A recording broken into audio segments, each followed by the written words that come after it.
Well, good morning, ladies and gentlemen. Nice to see so many up so early attending class. You'll get an extra gold star for showing up today. Did you have a good time in Berlin or Rostock yesterday? Well, yeah, I was in charge of the weather, but not much else. And this heat wave they're having in Northern Europe, which is in all the papers and causing a lot of trouble in some countries, is unprecedented. It gets so hot in the summer here that even the Swedes take off their sweaters. But we are going at, of course, the height of the summer and the best time of year, and you may have noticed just the quality of the sky at night, where it barely gets dark even now. We're not even up toward the Arctic Circle, but it's what they call the northern lights of this part of the world, which in the northern latitude, you may notice that the sun is setting in the far northwest. So the climatic quality of this whole northern region is quite dramatic in that the opposite happens in the winter, and so it's a pretty gloomy place. And I've been coming to Berlin, I've been coming to Russia for many, many years now, and you can sense the quality of the people's mood just by that seasonal change. And just yesterday in Berlin, I never saw so many Berliners outside enjoying themselves, and they're wondering that they woke up and they're actually living in Italy now, because it's so nice and warm and everything is shiny and sparkly. And even more so as we go up towards St. Petersburg. Now, I've been coming to Russia ever since I was a student in university, and I studied Russian, and I was a history major, so this is to me sort of a favorite subject. And as a sea captain, I've ended up going to almost all the ports of Russia, however they are sort of spread around half the world. But by far the greatest of them is St. Petersburg, and of course quite different than other parts of Russia. But we are going to be coming up toward the entrance to the great Gulf of Finland right there. Of course, we're now we've come down the Skagerrak Kattegat to Copenhagen, and then down to Rostock, which is about right there in the Gulf of Warnemünde. And we are on our way past Bornholm Island. You can see some of these islands as we go up, and we'll come up to Tallinn there in the Gulf of Finland. Some of these islands are quite interesting in the Baltic. Åland, Gotland, those are old Viking settlements, and they still have some of their medieval fortifications and qualities. But Bornholm Island, if you can see it just on the south tip of Sweden, is actually a Danish island, and it is a big sandy spit that looks a bit like Bermuda. And it's in the summertime, it's a favorite holiday ground for not only the Copenhageners, but many other Germans come up there. And it happens to have the distinction of the first island in Europe and perhaps the world that has gone all electric. They have banned all internal combustion and all gasoline oil products from the island, and so everybody gets a subsidy to get an electric car or electric bicycle, something like that. And then they have windmills and solar panels and power the entire island off of the sun. Well, then we're going to be coming up, as I said, to the upper Gulf of Finland that cuts into St. Petersburg. But you see there's this great Gulf of Bothnia, it's called, all the way up to Finland and northern Sweden. So this is as an ecological system.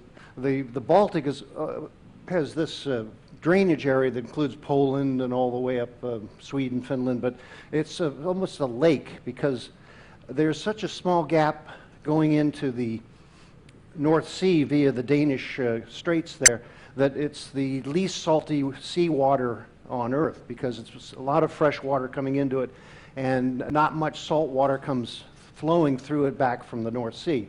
In the wintertime, though, it gets completely iced over sometimes. The Bothnias and also the Gulf of Finland are sometimes have 1 or 2 meters of ice, almost like an Arctic ice pack that develops on the northern ends. But the straits of going up through Denmark are always ice-free because it's salty enough. Well, here we are again coming up. That's Bornholm on the far left over there.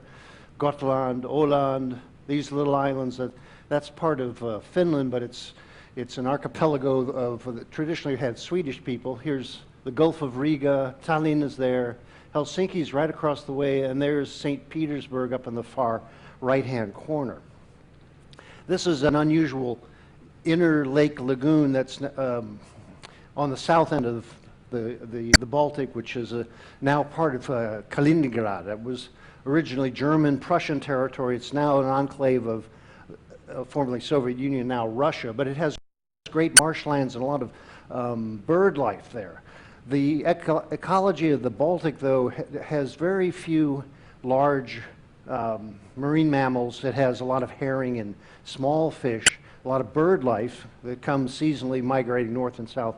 But one of the problems of the Baltic is that it's had one of the highest concentrations of toxic runoffs from all of the industries on all of the shores, and there's not enough flow in the Baltic to, let's say, dilute it out into the bigger ocean. So many parts of the Baltic actually become somewhat of a dead sea because of runoff from mining and industrial wastes and things like this that are particularly in the Russian areas, are still not very well controlled. But nonetheless, you have these big, beautiful beaches, particularly on the south shore of the Baltic. You can see all the people in where we were just now, Rostock, Warnemünde. Many people come from Germany up to these beaches, and I was telling my friend Joan that famously there's a big East German resort spa for the workers that was one of the biggest buildings ever built at the time, with thousands of rooms of resort housing where all the workers had a week off and they all got the same little suite, and they all had their time on the beach, but they all had to have big communal dinners. Let's say a communist club med that's on a beach like that, not far from Rostock. Well, just politically, you can see we have Denmark, Germany, Sweden, Poland. This Kaliningrad, that's the Russian enclave that they've held since the World War II. Then you have the Baltic states, Scotland, etc., Estonia, and then we come in towards Kronstadt, is an island right off of St. Petersburg. Now you'll see different spellings in English, but in Russian it is Cyrillic. And after the revolution, it had been named Leningrad, and then in recent decades it was renamed back to honor Peter the Great that built the city. As you go north, you see the population is thinner and the production is less, but you can see Moscow is on the far right side here, and St. Petersburg, Tallinn, Helsinki, Stockholm. But you can see how much more population there is in Germany and right down in the heart of the Western countries. The north was always considered a very wild place, and from even the Roman times they talked about the wild Norsemen that were barbarians and such a threat to the civilized world. And so for centuries, people only went up there at their great peril between the North Sea and then these inner bays and wildernesses of scrub and tundra up there. It was, and it is still just that way to a degree. If you ever go up to northern Sweden and Norway, you're in almost virgin forests, and then you have the Sani or the Lapp people that still live up there, who are among the most ancient peoples in all of Europe, and they still lead nomadic life, herding reindeer, living in what we would consider Arctic conditions. So it's quite different in contrast to a cosmopolitan city like we just were in Berlin and Copenhagen. But nonetheless, let's say the geography determined a certain conflicts. So if you could get across the bay and you had the arms, there was constant warfare all through this area. A lot of it minor raiding, but later became the theater for empires, particularly as we come down to the age of Peter the Great, who then forged the Russian Empire here. But back in Charles the Great's time, now this is medieval Holy Roman Empire, you can see the Slavonic tribes. There's an illustration of Prusy. That was one of the Slavonic historical tribes that is no longer identifiable, but that's the origin of the name of Prussia, which became the state that built Berlin as its capital. And as time went on, there was a constant shifting political boundaries. Who was the greatest leader, military officers of the time? You can see right where we are that there was a Teutonic order. Those were the medieval orders of the knights, and we'll see in Tallinn there's actually a monument to them. The Baltic states of Lithuania, Estonia, Latvia, they've always had, let's say, troubles with their neighbors to this day. And then you have Sweden was the major power through the whole area for many centuries, and the arch enemy of the Russians and the Poles and the Germans fighting over this whole area over the centuries. But even more important was the commerce that was created along these shores by the Hanseatic League. Now this was before the nation of Germany, and all these cities along the Baltic down to even Bruges and London were essentially city-states that were independent of a larger nation. Now that may have been the seat of their monarchy and their government, but they were a trading network that was sort of contractual, that they would not put tariffs on each other's goods. They would do that perhaps with outside powers, but this is one of the first, let's say, economic unions in the world that if you were a city-state member, then you had privileges of free passage and non-tariffs in all of the other cities. So this linked some of these towns going back into the late Renaissance until recent times, and you'll still see the name Hansa on various places in this area that dates from that time, because it was essentially a maritime empire of commercial interest, not a political union by that sense, but they sailed all around this area in these great pack ships, some of which are still out there as reproduction ships. But they spread, first of all, literature, languages. Now this is in Latin, but they also had German as a common language, and then they would come to each other's aid if they were being attacked by any outside force. They were in competition to the, let's say, the Mediterranean trade. This is an illustration of Venice back in the medieval times, so that you could call these northern cities the northern Mediterranean, in contrast to the busy economic life of the Mediterranean. And then there were the rivers that connected the whole larger trade through Europe. Here's a reproduction Hanseatic boat in one of the harbors. And there's still the remains of that commerce to this day. If you went, some people went to Bruges, which has perhaps the best preserved medieval port to this day. But all along these towns, you'll see the kind of storehouses and the old docks where the old ships would come in. Of course, now they're often a historical monument to their time. But I will very briefly just say there's always been conflict in this part of the world, and there's still some today, but it's not quite as disastrous as the past. From when the Russians defeated the Swedish and then the British attacked Denmark to get access to the Baltic. By the way, the Danes would always charge a tax for any ship that would come in or out of the Baltic. So that's why Copenhagen became such a critical defensive city and also a very prosperous place. Then the Swedes against the Russians, against Napoleon, et cetera, et cetera. The list of warfare goes on, particularly when 1814 Norway was ceded to Sweden from Denmark. That created the resentment between Norway and Sweden to this day. Then the Prussians seized Denmark, and but most interestingly, in 1917, the Baltic states of Lithuania, Estonia, Latvia, under the encouragement of the Bolsheviks and Lenin, declared their independence, beginning the conflicts that come to this day between these neighboring states. So then Stalin annexed these states, and then there was the Winter War, World War II, and the troubles of that period. But in just the recent times, since the Soviet Union dissolved, it was led by the uprisings in the Baltic states, and then the economic union between the EU and the Eurozone has really transformed the area so that there's unprecedented economic cooperation and prosperity in all of these places now. Well, this is where we're going, to Tallinn, with the capital of Estonia. To the to the south and west is the great Gulf of Riga, where the capital of Lithuania is, but it's very difficult navigation to get in there all the way to the port on the south side of the bay. So it's very convenient to stop in Tallinn on our way to St. Petersburg. But Estonia itself has its own language and a traditional culture, but it has been invaded time and time again by either the Russians, the Swedes, the Germans, etc. So it's sort of hanging on as a little country in the midst of a dangerous part of the world.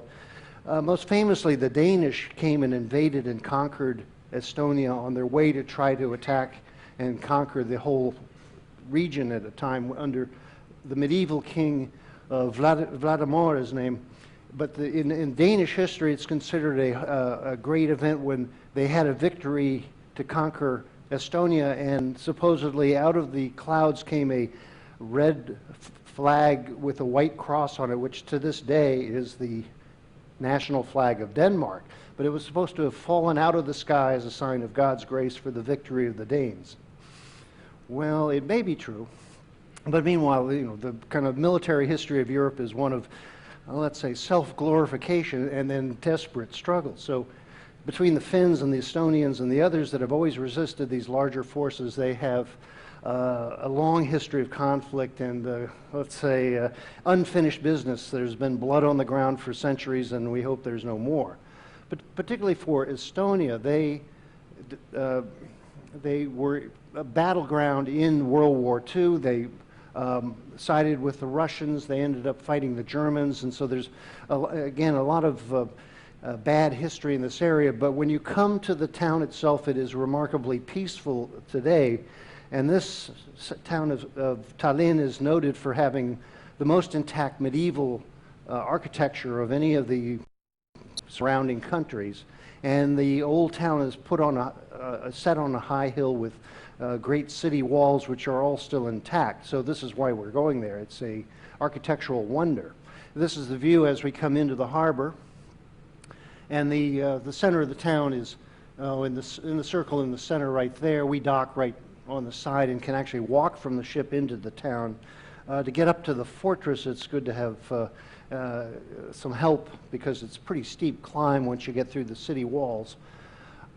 We'll be docking at that terminal they have out there, and of course this time of year you've seen there are quite a few ships, so there's going to be a lot of people. And this is just the view of the plazas and parks down below. But the city itself is now well connected with these high-speed ferries to Helsinki, Stockholm, down to Germany, all the way into Russia. So it's become quite a busy city with the opening of trade and tourism here. Again, the dock on the top of the picture, and then the main city is all surrounded by parks and the walls of the traditional town. So this is a view as you come up. You'll note that this cross is actually a memorial to the loss of the ferry in 1992, where over 500 people died in a marine accident right on the way to Helsinki. So the sea is often still an enemy here, particularly in the wintertime. But these are the city walls. So they have a promenade on the top. You can walk on certain parts of it. And then there are the gates, some of which have been opened up. So let's say the more modern town is just down below, and the city's developed quite a bit. But then you walk up on these pedestrian walkways through the porticos, and then you can be in the medieval part of the town. Some of it needs some repair, but this was a city that was never destroyed either in any of the wars or especially in World War II. So it's now a UNESCO World Heritage Site. And it features all these great towers of churches and fortresses that kind of cling to the hillside. This is the main castle, Tumpea Castle, which was the seat of the government all through the Middle Ages, and as the tides of control came back and forth. But every of the conquerors usually built a church, and they have a memorial for the time that they were there in Tallinn.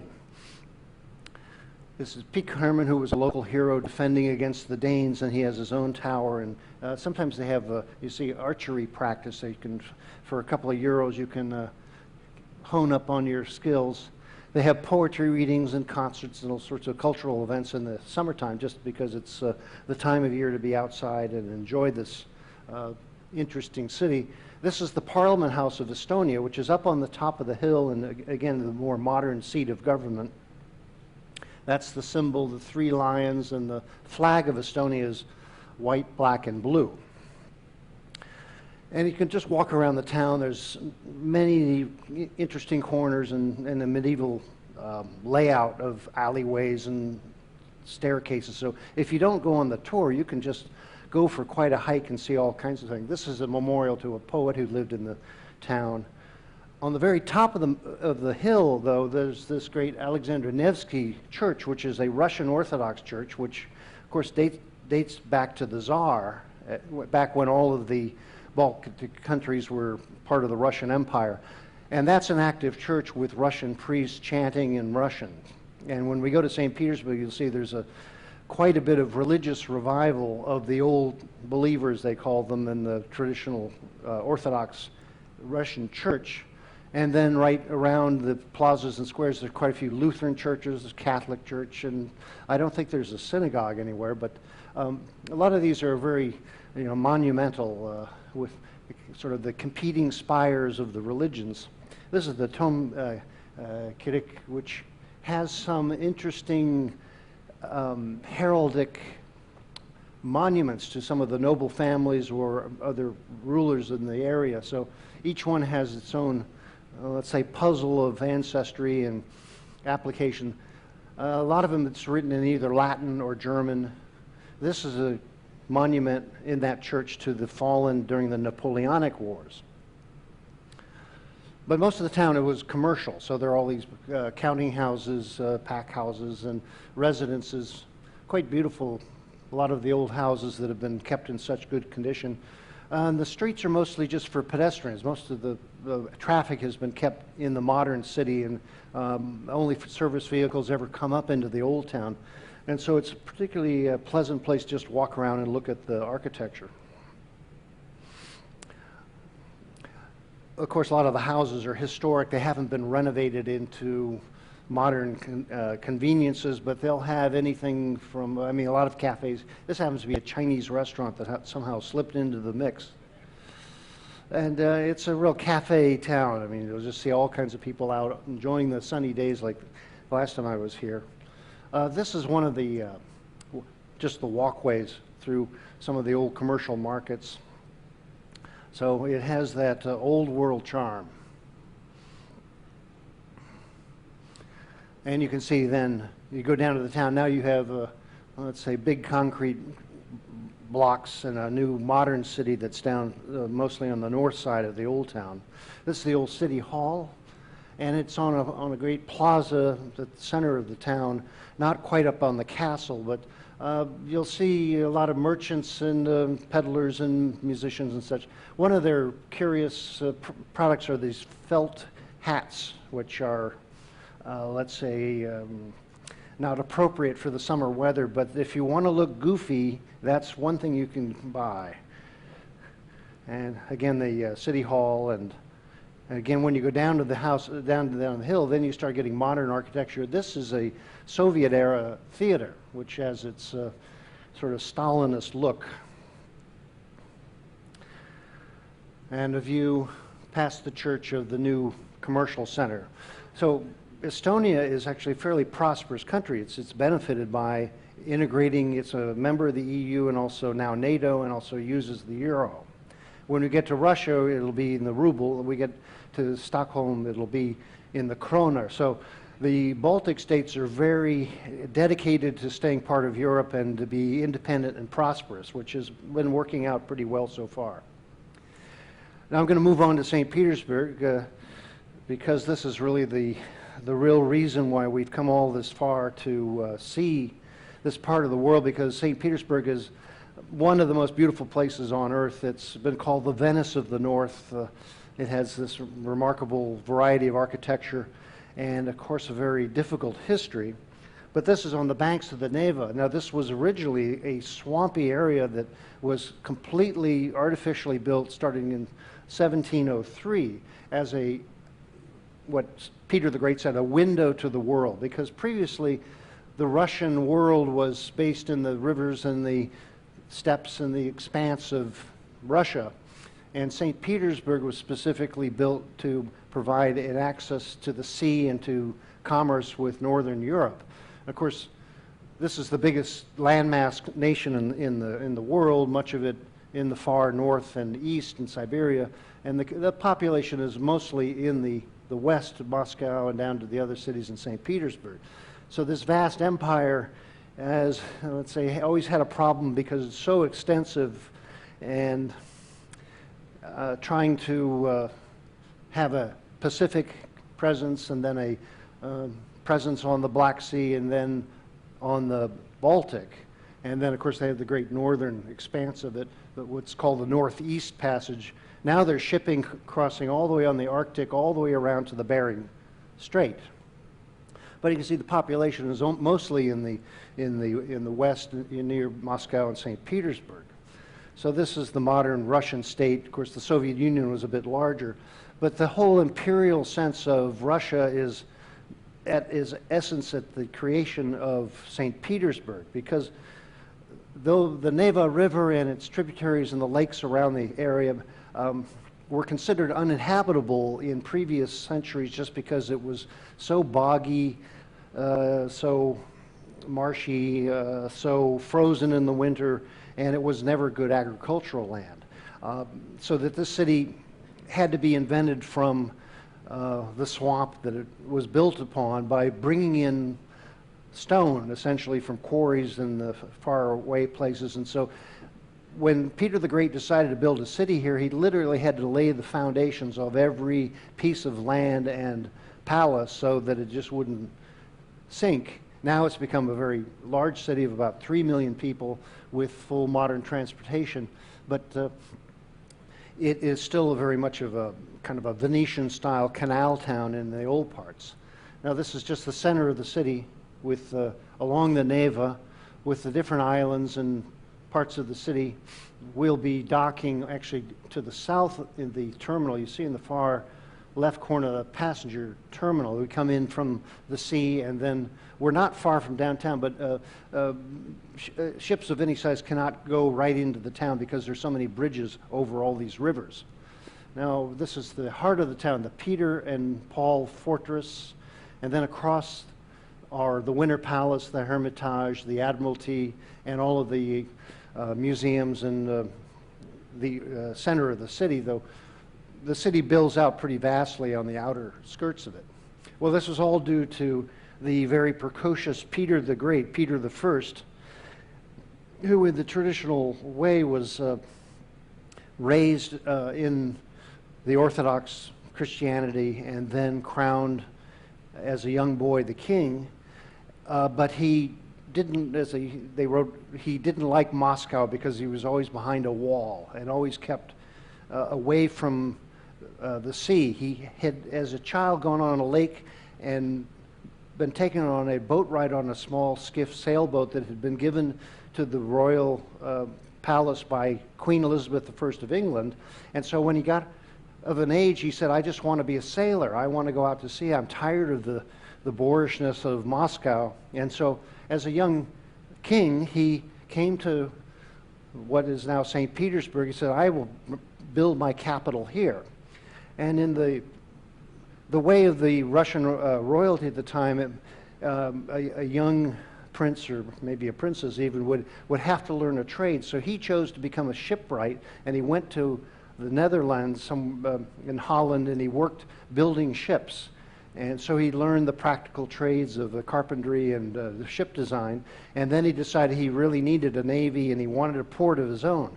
But one of the Dutch who worked with him said he was so disciplined and focused in his work that he was both could be either a great or a very bad king. In some ways, he was both. Well, then he was, in his maturity, began the expansion of the Russian Empire. So this is his dates until 1725. But he was very much wanted to liberalize or let's expand and globalize the otherwise inward-looking Russian royalty and the nation at the time, which was mostly agrarian and had a nobility that owned the serfs. And this was sort of almost a semi-slave society when he came in. And that's been a problem, let's say, in Russian history for quite a while.